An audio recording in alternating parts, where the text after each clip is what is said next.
Consolidating data refers to making a worksheet that adds, subtracts, or performs some other mathematical operation on information gathered from multiple other worksheets. For example, if you had a workbook that had quarterly accounting balances on 4 separate worksheets, you could create a single consolidated worksheet that adds the data from the 4 separate worksheets into a single annual worksheet. You can consolidate data from up to 255 different sources.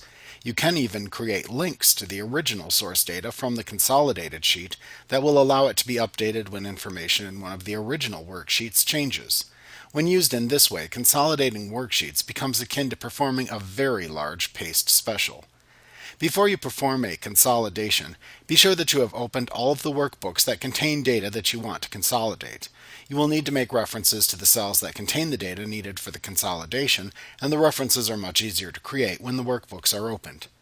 Next, you must select the destination cell for the results first. This is the cell that will be used as the upper left corner of the final consolidated data. Once you have this cell selected, you can click the Consolidate button in the Data Tools button group on the Data tab in the ribbon. This will open the Consolidate dialog box. In the Consolidate dialog box, you use the function drop-down to select the mathematical operation you want to perform on the consolidated data. Next, you need to enter references to the cells in the worksheets that you want to consolidate into the All References list. You use the Reference text box to add the individual worksheet references to the All References list. To do this, click the Expand Collapse dialog box button at the right end of the reference text box to collapse the entire Consolidate dialog box down to only the reference line. Then simply click on the worksheet within the workbook that contains the first cell range that you want to consolidate. In this worksheet, you then click and drag over the cells that you want to use as the first reference in your consolidation. Then click the Expand Collapse dialog box button at the right end of the reference text box to expand the Consolidate dialog box back into view. To add the reference that you just made into the All References list, click the Add button to the right of the All References list to add the reference currently shown in the reference text box into the list. Then repeat the whole process of selecting cell references until you have added all of the cell references needed by the consolidation into the All References list.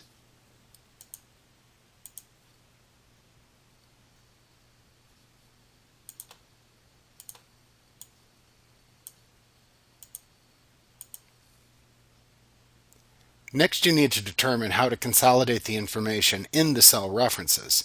The references can either be consolidated by category or by position. When you create a worksheet that is consolidated by category, the row and/or column headings used in each reference become the categories by which Excel will consolidate the data in the final consolidated worksheet. For example, if you are consolidating multiple worksheets that have the exact same headings, such as quarter 1, quarter 2, etc., then you will probably want to consolidate by category.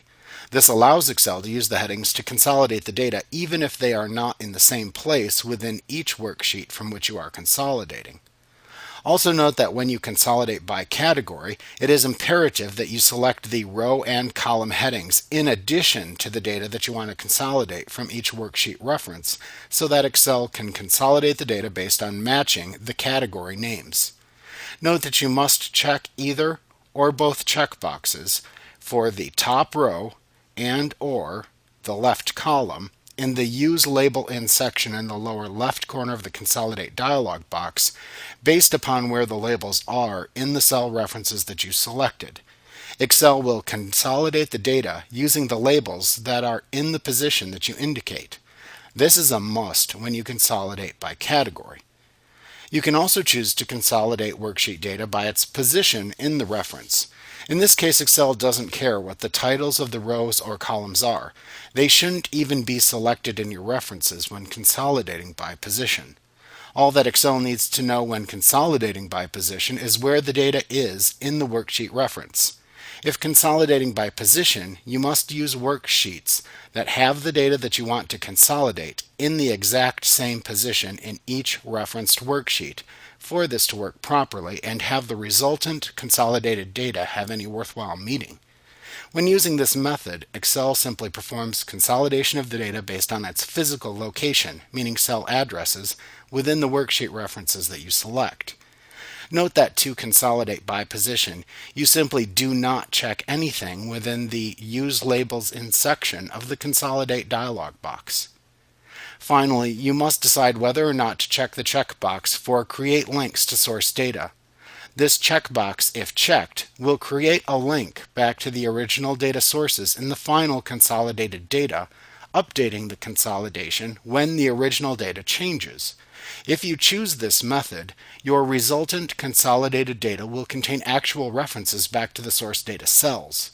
These inserted columns or rows contain a reference to the original data. Excel then outlines and hides these references so that the consolidated data appears like a normal outlined worksheet. You can click the plus and minus signs on the consolidated worksheet to view the detailed data it received from the original worksheet references. Note that if you do not check the Create Links to Source Data checkbox, then Excel will simply insert the consolidated data values into the destination area. However, if values in one of the original data sources change, it will not update the consolidated data. Once you're ready to perform the consolidation, just click the OK button in the Consolidate dialog box.